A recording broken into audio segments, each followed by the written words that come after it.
Good morning everyone and welcome to my workshop here in Cremona. Today I'm going to show you how I strip and refinish a violin neck. This is a fundamental step that I carry out in every instrument and it's very important both for the overall aesthetics of the violin and for the player's comfort. Before we begin, I would like to say hello to everyone I have the pleasure of meeting recently, both at La Folle Journée in Tokyo, Japan, and here in my workshop in Cremona. It's always a real pleasure to meet in person the people who follow this channel. Over the past few months, both through your comment and during these meetings, many of you have asked to see more tutorial style videos with a closer look at the work I do in my workshop. So I thought this would be the perfect place to start. It's a step that often goes unnoticed, but it actually involves many interesting details. So let's move to the workbench and go through the entire process, step by step. The first step is to remove the old varnish from the neck. I start by slightly softening the varnish with a cotton cloth, lightly moistened with alcohol. I only apply it to the area when I want to create the transition between the varnish pegbox and the natural neck. Once the varnish has softened, I carefully remove it, creating a smooth symmetrical curve on both the upper and lower side. The transition is very important because it should look natural and well balanced.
Once the remaining varnish is completely dry, I begin cleaning the bare wood with a scraper. This removes any remaining traces of varnish and leaves the surface perfectly clean. After that, I sand the neck using progressively fine grades of sandpaper. The goal is to create a perfectly smooth transition between the neck, the varnish and the fingerboard. When the work is done properly, your hand should never feel where the one surface ends and the next one begins. Everything should feel like one continuous surface, with no ridges, bumps or depressions.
Now it's time to color the neck.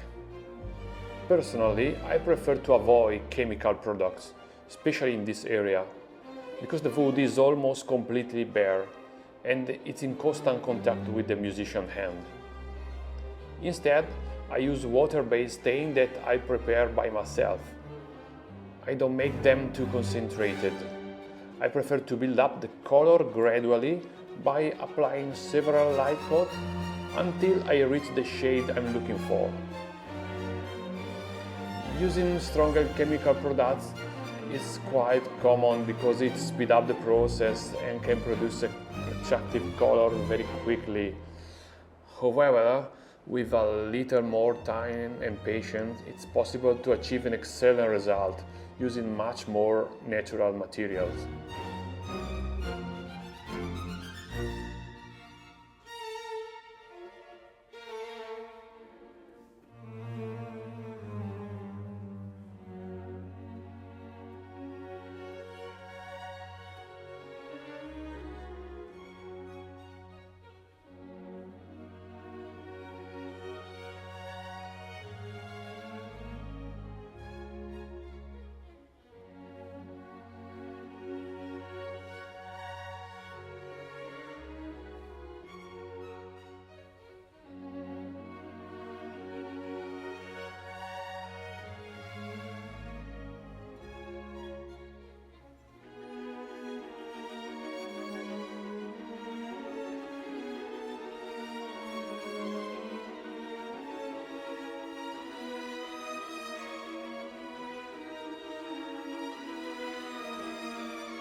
Once I've reached the desired color, I lightly polish the neck using very fine sandpaper with just a small amount of mineral oil.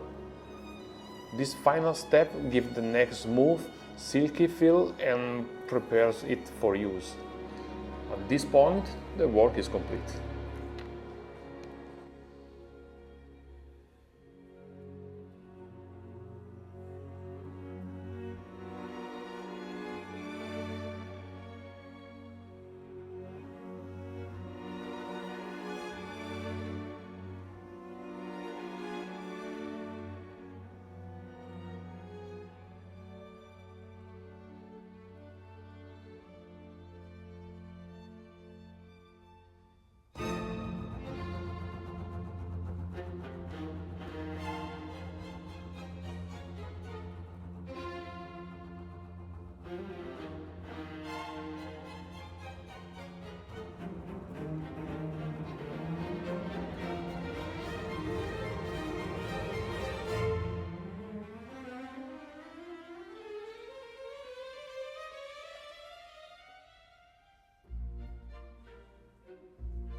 A well-finished neck is something the player may never consciously notice, but they feel the difference every time they play. I hope you found this video useful and that you enjoy seeing this part of violin making process. If you enjoy this kind of content, I'd like to invite you to subscribe to the channel. I'm planning to make a more tutorial video where I will show you step by step the work I do every day here in my workshop in Cremona. If you have any question of if there are topics you would like to cover in future videos, please leave a comment below. I always enjoy reading your comments and your suggestions are often the inspiration for the future videos. If you enjoy this video, please give it a like. It really helps the channel grow and all of this video to reach more people who are passionate about violin making and music. See you soon. Ciao, ciao.